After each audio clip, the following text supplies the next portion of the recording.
থাকবে। আমরা হয়তো দেখব না, ওই যে আমাদের পূজ্যপাদ দাদা বলেছিলেন যে হয়তো আমরা কেউ দেখব না, কিন্তু সারা বিশ্ব একদিন ঠাকুর ঠাকুর করবে। ঠাকুর যে কি পৃথিবীর বুকে এলেন, কেন এলেন, কি তিনি কি ছিলেন, যারা তাকে অনুধাবন করেছেন, যারা তার শরণাশ্রিত হয়েছেন, তার সঙ্গে যুক্ত হয়ে আছেন, তারাই বুঝতে পারবেন, তারাই বলতে পারবেন তিনি কে। আমরা তার মধ্যে কি খুঁজে পাই, আমরা তাদের মধ্যে কি খুঁজে পাই, আমরা যেন চিরদিন, আমরা যেন আমি যেন আমরা যেন তার মধ্যে সব খুঁজে পাই।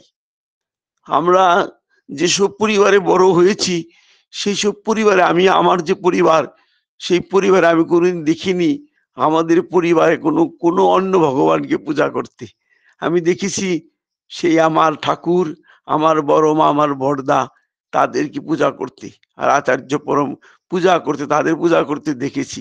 যে কোনো অনুষ্ঠানে, লক্ষ্মী পূজা বলুন, সরস্বতী পূজা বলুন, কার্তিক পূজা বলুন, যত যা অনুষ্ঠান হয় সবকিছুতেই তারা, তাদের চরণ প্রান্তেই দেখেছি যে সবাই আমাদের মায়েরা, আমার মা, আমার বাবা, আমার যারা যারা আছে আমার পরিবারের সবাই তার সেই চরণ প্রান্তে নিবেদন করেছেন অর্ঘ্য পূজা।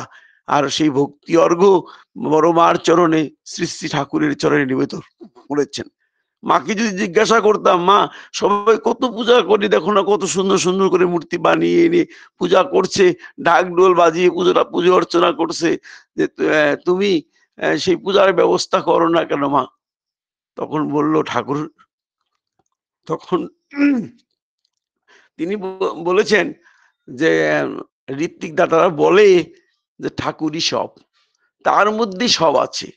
তিনি একাধারে ঈশ্বর, তিনি একাধারে আমাদের ত্রাণকর্তা, তিনি আমাদেরকে ধরে রেখেছেন, তিনি আমাদেরকে বাঁচিয়ে রেখেছেন, তার মধ্যেই সব আছে।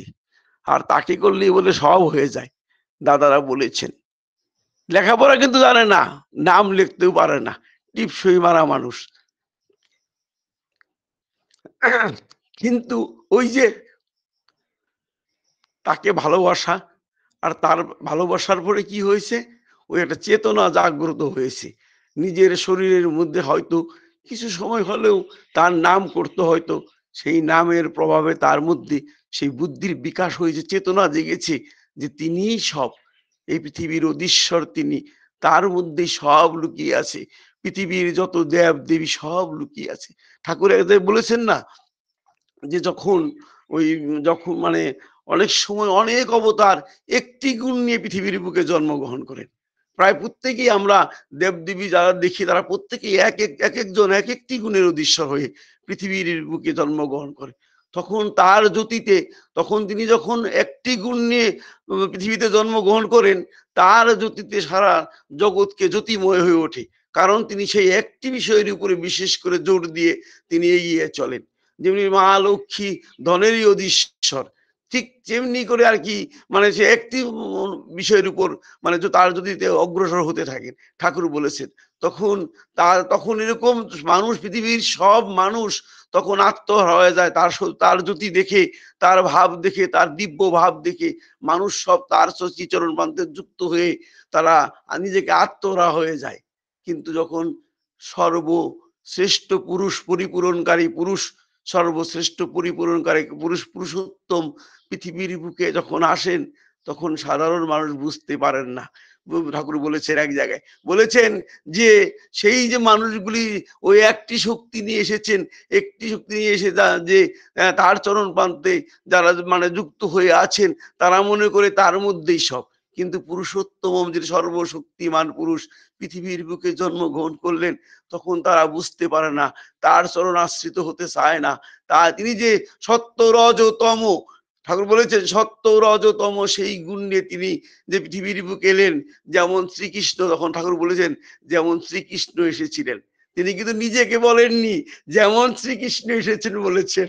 আর আমরা বুঝে নিয়েছি যে তিনি এসেছেন সত্য রম তজ গুণ নিয়ে এসে এই পৃথিবীর বুকে সংসারের মাঝে থেকে, সংসারের মধ্যে থেকে কেমন করে সংসার ক্রমান্বয়ে বৃদ্ধির দিকে উন্নতি এগিয়ে যায়, নিজের জীবন সুন্দর করে তুলে যায়, সমস্ত দিক যিনি সর্বশ্রেষ্ঠ পরিপূরণকারী পুরুষ যিনি, তিনিই তো পুরুষোত্তম তথাগত। তাকে বলে তথাগত। বুদ্ধদেবকে তথাগত বলতো। ওই তথাগত তিনি পৃথিবীর বুকে জন্মগ্রহণ করেন। তখন মানুষ বুঝতে পারে না। ওই তখন মানুষ মনে করে সেই দেবদেবীরাই সব। ঠাকুর তাই বলেছেন, তখন সেই দেবদেবীর থেকে মন টেনে এনে তার চরণ প্রান্তে যুক্ত হয়ে নিজের জীবনকে ধন্য করার একটা চেষ্টা করতে হয়। আর জীবনের তো উদ্দেশ্য একটাই, ধর্মদানই শ্রেষ্ঠ দান। শাস্ত্রে বলেছে যে ধর্মদান শ্রেষ্ঠ দান, জ্ঞান দান দ্বিতীয় দান, প্রাণ দান তৃতীয় দান, অন্ন বস্ত্র দান সর্বনিম্নতম দান। এই যে 4 প্রকার দান, তার মধ্যেই ধর্মদান শ্রেষ্ঠ দান। আর ধর্ম বলতে তো আমরা সবাই বুঝি, এখানে যারা আছি এত মানুষ, আমরা সবাই বুঝি ধর্ম কি। আর সেই ধর্মদান যখন দিব, তখন প্রত্যেকটি পরিবার একটা সুন্দর হয়ে উঠবে। আর ঠাকুর তাই বলেছেন যে তা বাদ দিয়ে, ধর্মদান শ্রেষ্ঠ দান, তা বাদ দিয়ে কোনো সেবায় কোনো কিছুই হয় না। মানুষকে মানুষ করে তোলাই সবচেয়ে বড় সেবা। কি সুন্দর কথা তিনি বলেছেন যে মানুষকে মানুষ করে তুলতে হবে। আমি তো মানুষ রূপে পৃথিবীর বুকে জন্মগ্রহণ করেছি, কিন্তু তাকে মানুষ, সত্যিকারের মানুষ করে তৈরি করার যে সেবা, সেটাই হলো ধর্ম, ধর্মদানের মাধ্যমে হয়ে ওঠে। আর আর তার জন্য চাই সদ্গুরু গ্রহণ।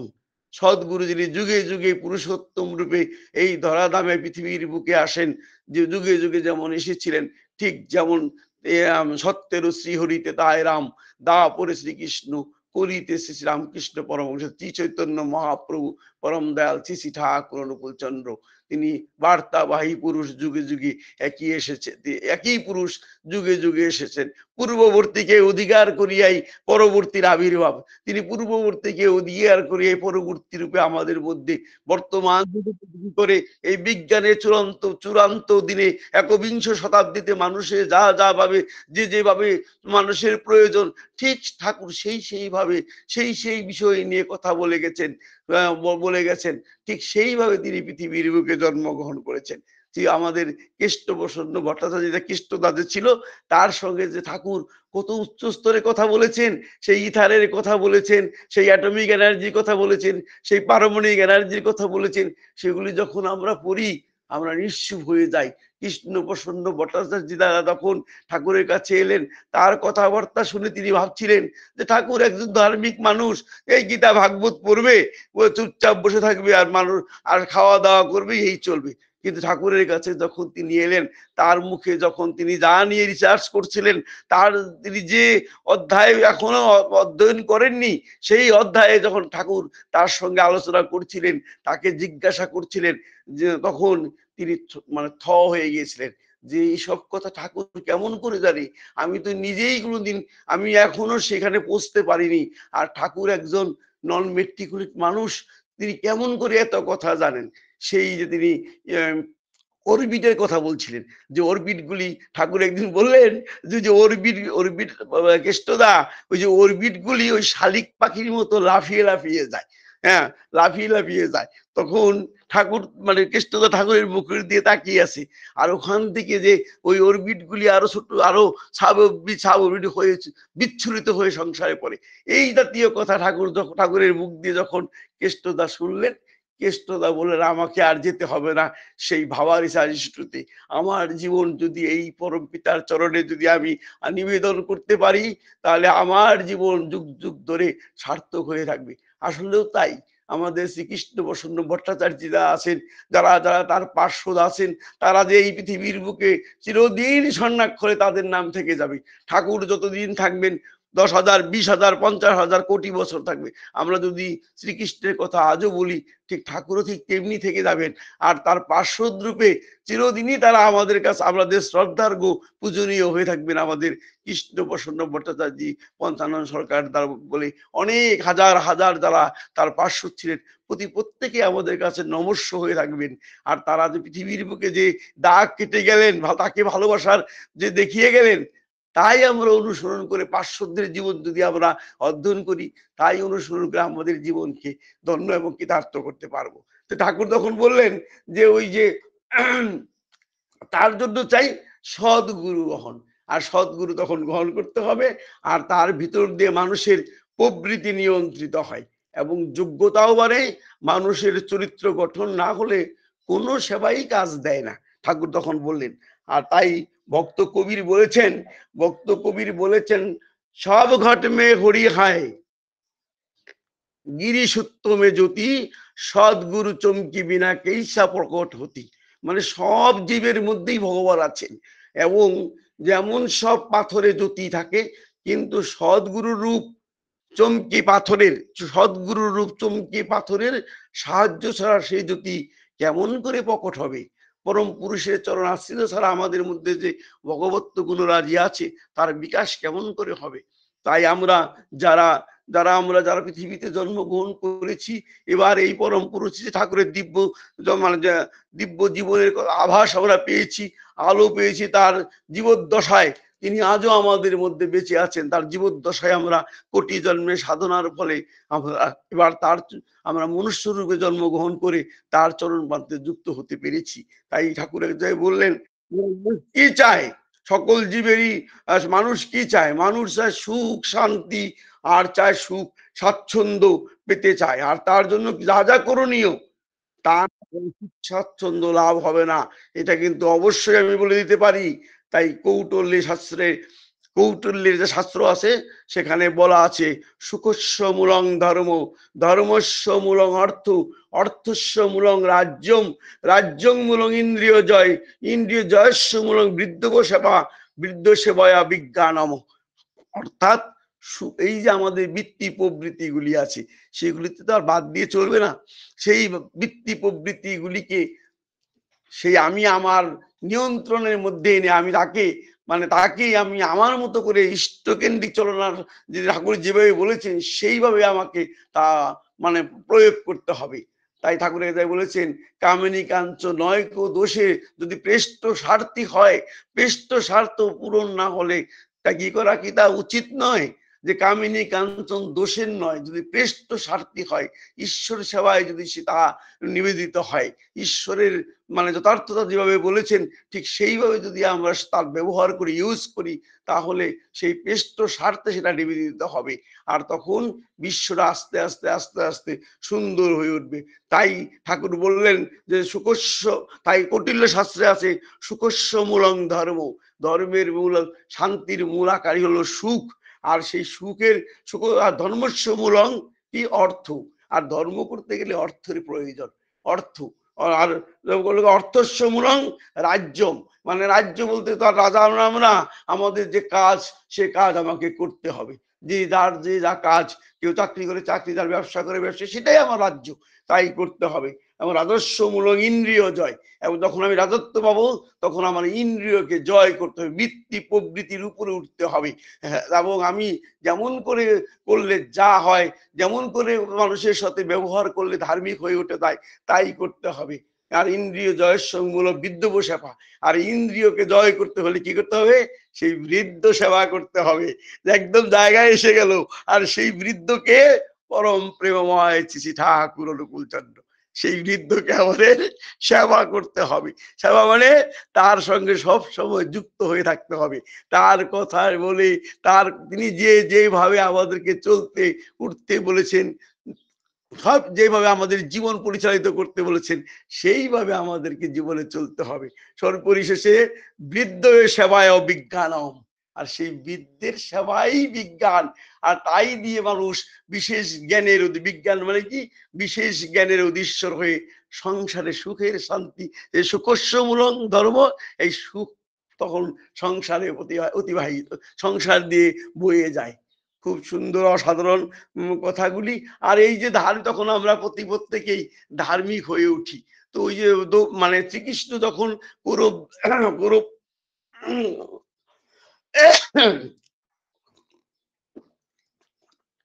কুরুক্ষেত্রের যুদ্ধের পর যখন শ্রীকৃষ্ণ সেই রাজ্যভার যখন পঞ্চপাণ্ডব গ্রহণ করলো, সবাই গ্রহণ করলো, তখন সব শান্তিময় একটা পরিবেশ সৃষ্টি হয়ে গেছে। শ্রীকৃষ্ণ প্রস্তুত হয়েছেন, তিনি তার রাজ্যে ঘুরে যাবেন। তখন শ্রীকৃষ্ণ যখন তার রাজ্যে ঘুরে যাবেন, তখন দ্রৌপদী তার সামনে এসে দাঁড়ালো, এসে বললো, প্রভু আপনি কোথায় যাচ্ছেন? কইছে এখন তো আমি চলে যাব, কারণ তোমাদের তো কত সুখ, হ্যাঁ, তোমাদের কত সুখে শান্তিতে তোমরা এখন বিরাজ করবে, আমি এখন আমার জায়গায় চলে যাব। তখন দ্রৌপদী তার চরণের প্রান্তে বসে বলল, প্রভু তুমি আমাদের সব সময় বিপদে রেখো।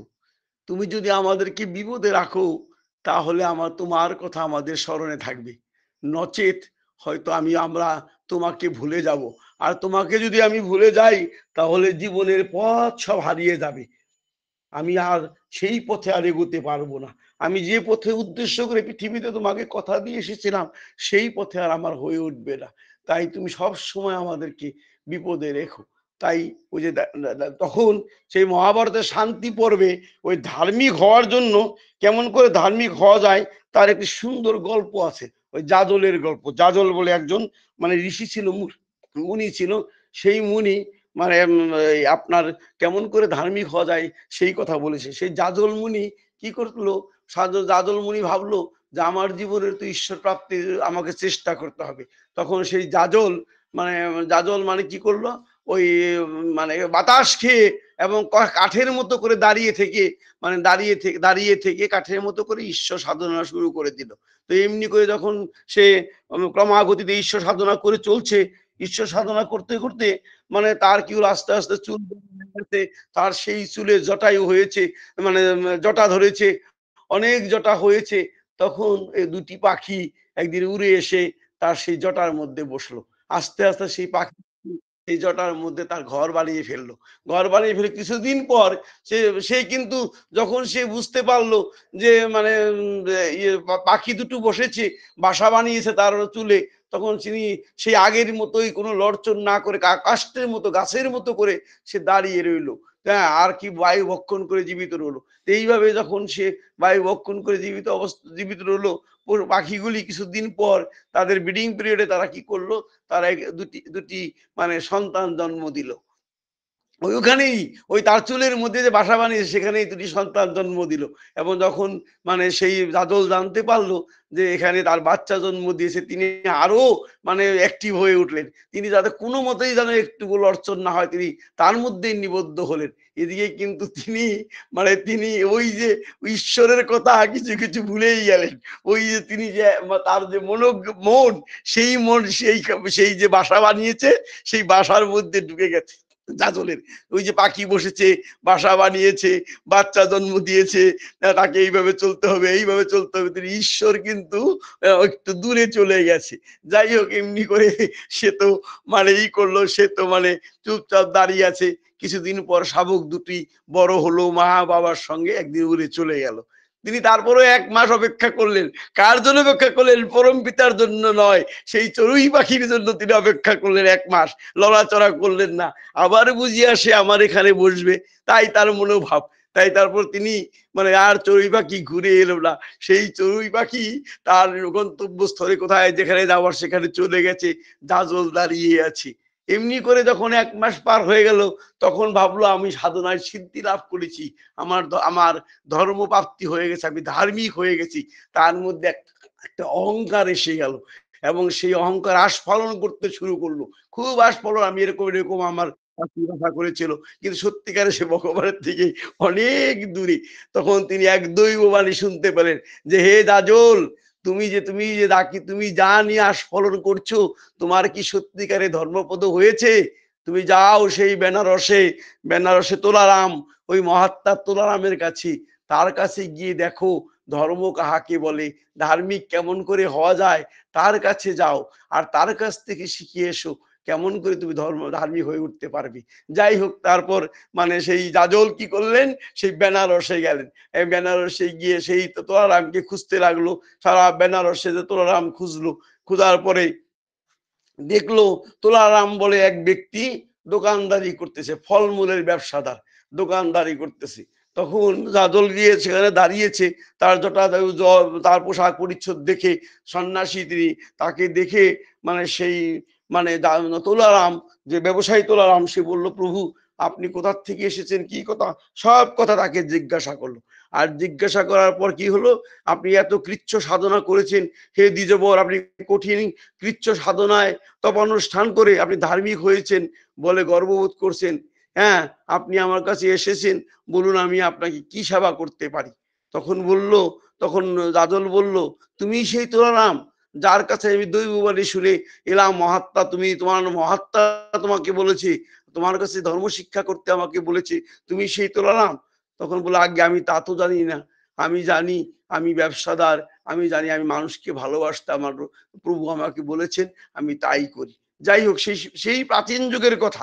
তারপর কি হলো, তারপর মহাত্মা তুলারাম ব্রাহ্মণকে দেখে সম্ভাষণ করে তারপর বলে, হে দ্বিজবর, আপনি কঠিন কৃচ্ছ সাধন তপস্যা করে ধার্মিক হয়েছেন বলে গর্ববোধ করেছেন, কিন্তু সত্য কথা বলতে কি, আপনি প্রকৃত ধর্ম বলতে কি বোঝায় তা অবগত নহেন।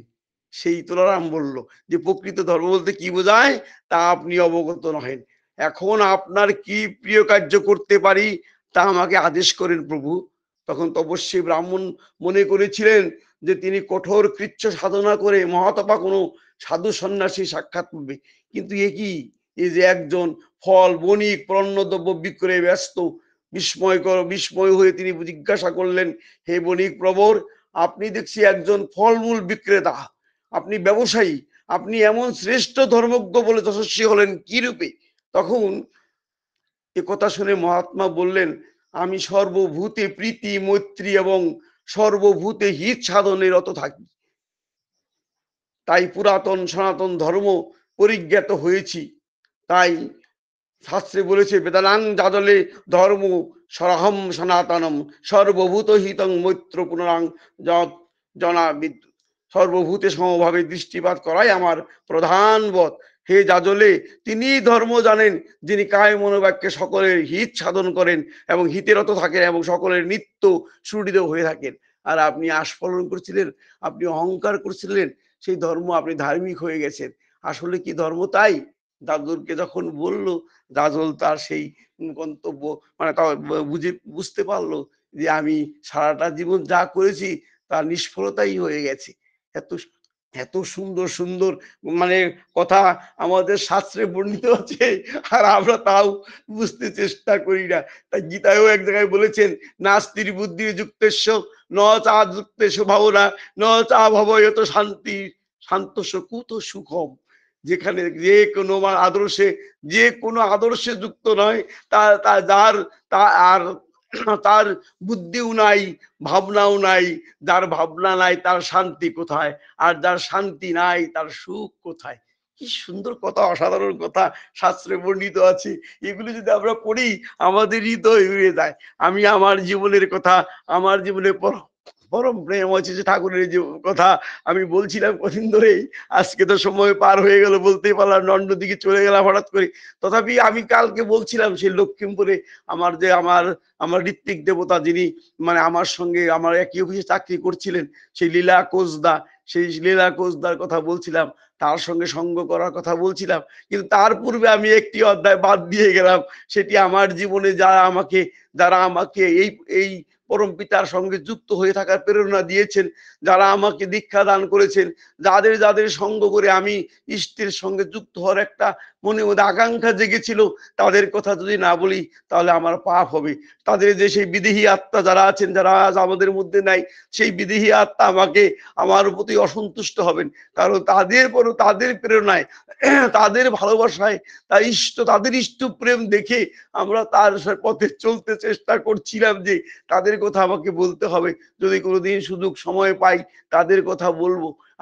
আর সেইভাবে করতে করতে আমি যে চাকরির কথা বলছিলাম, আমার চাকরিটা কেমন হলো সেটা একবার 2 মিনিটের জন্য হলে বলতে হবে, কারণ আমি পরম পিতার দয়া হলে কি হয়, আর তার দয়া এখানে নিহিত আছে।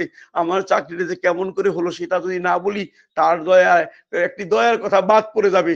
তিনি যে পরম ঈশ্বর দয়াবান, পৃথিবীর বুকে জন্মগ্রহণ করেছেন, সকলকে তিনি দয়া করতে এসেছেন, তিনি তাই সেই কথাটা আমার বাদ থেকে যাবে। তাই আমাকে সে কথাটা এখন বলতে হবে। আমি যখন ইন্টারভিউ দিতে তেজপুরে এলাম, তখন আমরা অনেকেই এসেছিলাম, প্রায় 35-50 জনের মতো ছেলে এসেছিলাম ইন্টারভিউ। আসাম পাবলিক সার্ভিস কমিশনের আন্ডারে একটা পরীক্ষা হয়, মানে খুব কঠিন হয়। যাই হোক, সেই পরীক্ষায় আমরা পরীক্ষায় বসেছি, অঙ্ক ইংরেজি অনেক পেপার, সেই পেপার দিয়েছে লিখতে হয়। তো আমি অন্য অন্য বিষয় লিখেছি, ইংরেজিতে এসে আটকে গেলাম। মানে ইংরেজিতে এমন একটা টাফ মানে এসে রচনা লিখতে বলেছে যেখানে 30 মার্কস দেওয়া আছে, সেটা আমাকে লিখতে হবে। তো আমি 30 মার্কস কি করব, কেমন করে লিখবো, আমার মাথায় কাজ করছিল না। পরম পিতাকে ডাকছিলাম, প্রভু কি লিখবো, আমি তো কিছুই বুঝি না। সেই মুহূর্তে আমাকে একজন যারা মানে গার্ড থাকে, ম্যাজিস্ট্রেট, তাই তিনি বললেন যে আপনি কেন বসে আছেন, লিখেন। তাই বললাম, আমার চেনা জানা তো নি আর কি। বললেন লেখেন, তাই বললো আর কি, অসমীয়া মানুষ। তিনি বললেন লেখেন, কেন বসে আছেন। যাই হোক, তারপর আমি হঠাৎ করে ঠাকুরের নাম করছিলাম, করতে করতে মনে এলো যে ঠাকুর তোমার কথাই তো এর মধ্যে লিখতে হবে। কারণ কি চেয়েছে, যে politics and religions and politics, মানে যা আমাদের জীবনকে প্রভাবিত করে তার কথা লিখতে বলেছেন। মানে ডাইরেক্ট পলিটিক্স, রিলিজিয়ান্স আর পলিটিক্স লিখে নেই, যে এই রাজনীতি এবং মানে ইয়ে আমাদের জীবনকে প্রভাবিত করে সেটা বলে। আমিও তখন সুযোগ পেয়ে গেলাম পরম পিতার কথা লেখার। আর আমি সেই পরম পিতার কথা, সম্পূর্ণ কথাই সেই পরম পিতা যে বলে গেছেন, সব কথাই পরম পিতার কথা লিখে গেলাম। ইংরেজি রচনা, কিন্তু সব শব্দ তো আমার জানা নেই। তাই যেগুলি শব্দ আমার জানা ছিল না, সেগুলি ইংরেজিতে আবার বাংলাটাই লিখে দিলাম। লিখে আমি একদম 4 পাতা ভর্তি করে সেই রিলিজিয়ান্স, হোয়াট ইজ রিলিজিয়ান্স এবং হোয়াট ইজ পলিটিক্স, এইগুলি ঠাকুর যেভাবে যেভাবে বলেছেন সেইগুলি লিখে দিলাম। আর লিখে দেওয়ার পর যখন রেজাল্ট বেরোলো, অনেক দিন পরে রেজাল্ট বেরিয়েছে। রেজাল্ট বেরোনোর পর আমরা যারা সবাই এই 50-60টা মানে 60 জন মানুষ একসঙ্গে, আমরা তখন ছোট তো, 24 বছর 25 বছর হবে। হ্যাঁ, তখন না যে ছবি, তখন ওই যারা আমরা সবাই দিয়েছিলাম, তার মধ্যে শুধু আমি পাস করেছি, একা একা পাস করেছি। অথচ আমার পরীক্ষায় আমি রচনা লিখতেই পারলাম না, ঠাকুরের কথা শুধু লিখে দিলাম। তখন আমি ঠাকুরের সামনে বসে সন্ধ্যাবেলায় প্রার্থনা করছিলাম। তখন বসে ভাবছিলাম, প্রভু তোমার দয়ায় সবই হয়, তোমার দয়ায় সবই হয়। আমি, ওরা কেউ পাস করতে পারলো না, আমি তো ওদের মতো মেধাবীও না, তথাপি তুমি আমাকে দয়া করে পাস করিয়ে দিলে। যাই হোক, ওই যে তখন আসলো, পাস করলাম। পাস করার পর আমার ভাইবার কলিং আসলো, তো আমি ভাইবা দিলাম। ভাইবা গুয়াহাটিতে দিতে হয়, গুয়াহাটিতে দিলাম। গুয়াহাটিতে দেওয়ার পর, ভাইবা দেওয়ার পর আমি চলে গেলাম দেওঘর, পরম পিতার ওখানে চলে গেলাম। ওখানে গিয়ে আমি ভুলেই গেলাম যে আমি ভাইবা দিয়ে এসেছি, আমার চাকরি হতে পারে। আমি ওখানে গেলাম, ওখানে আছি আমি। আমার সঙ্গে আমার বন্ধু স্বপন সাহ গেল নাকি আমার ঠিক মনে নেই এই মুহূর্তে। সেখানে গেলাম, সেখানে কয়েকদিন আমরা থাকলাম, আমরা ছিলাম সেখানে। সেখানে থাকলাম, থাকার পর মানে সেখানে থাকার পর আমি যখন আসলাম, ঘুরে আসলাম এদিকে, 15-20 দিন হয়ে গেছে, আমাদের চাকরি হয়ে গেছে। আমি যখন আসলাম, তখন আমার এক বন্ধু, অসমীয়া মুসলমান সে বন্ধু, সে বললো আমাকে যে তুই কোথায় আছিস রে, তুই এতদিন পরে বাড়ি এসেছিস, কোথায় গেলি তুই। আমি বলছি আমি তো সে মুসলমান। তাই আমি বললাম আমি আল্লাহর বাড়িতে গিয়েছিলাম, যে আল্লাহ আমাকে ধরে রেখেছে তার বাড়িতে গেছিলাম।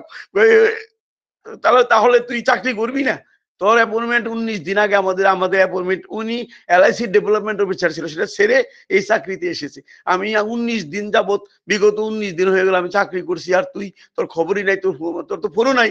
আমার তো ফোন নাই, পেটের ভাত জোগাড়, ফোন কোথার থেকে জোগাড় হবে। যাই হোক, তাই তারপরে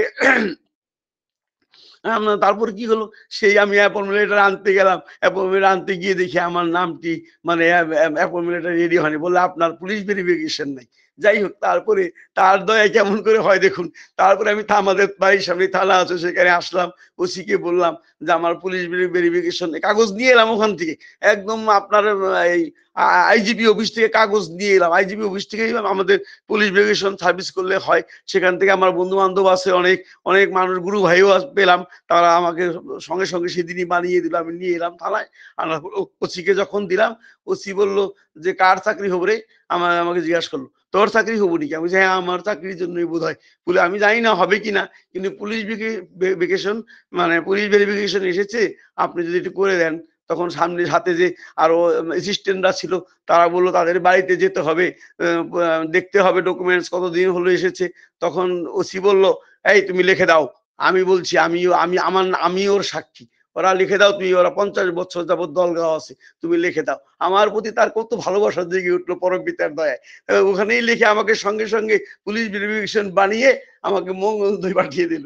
মঙ্গল দই পাঠিয়ে দিল, আমার হাতে দেয়নি, কারণ আমার হাতে দেওয়ার নিয়ম নেই, পুলিশের হাতে দিতে হবে। তো একজন পুলিশকে সঙ্গে করে আমরা আমার এসপি অফিসে গেলাম, সেখান থেকে এসপি অফিসে গিয়ে গুয়াহাটি গিয়ে দিলাম। তারপর আমার অ্যাপয়েন্টমেন্ট লেটার হলো, আমি লক্ষ্মীপুরে গিয়ে যুক্ত হলাম। আর লক্ষ্মীপুর গিয়ে যুক্ত হওয়ার আগেই আমি ওই যে বান্দরদোয়া গিয়েছিলাম, সে কথাগুলি কালকে বলছিলাম, আরো যদি কোনোদিন সুযোগ পাই বলবো। সময় অনেক হয়ে গেছে। সুযোগ যদি পাই লক্ষ্মীপুরে আরো অনেক সুন্দর, মানে তার তার দয়ার কথা বলে শেষ করা যাবে না। সেই কথাগুলি যদি কোনোদিন আবার যদি কোনোদিন সুযোগ পাই, সেদিন বলবো তিনি কেমন করে দয়া করে আমাদেরকে ধরে রেখেছেন পৃথিবীর বুকে।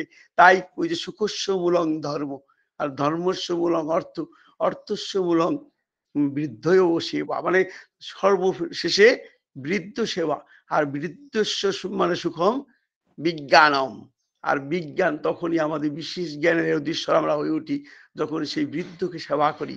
যিনি না, বৃদ্ধ বলতে এখানে বয়সে বৃদ্ধ নয়, যিনি পৃথিবীর অধিপতি, যিনি যিনি মালিক, যিনি সর্বশ্রেষ্ঠ পুরুষোত্তম, পৃথিবীর বুকে জন্মগ্রহণ করেছেন, তিনিই আমাদের মালিক। আর তিনিই বৃদ্ধ, তিনিই সর্বশ্রেষ্ঠ বড় বাবা।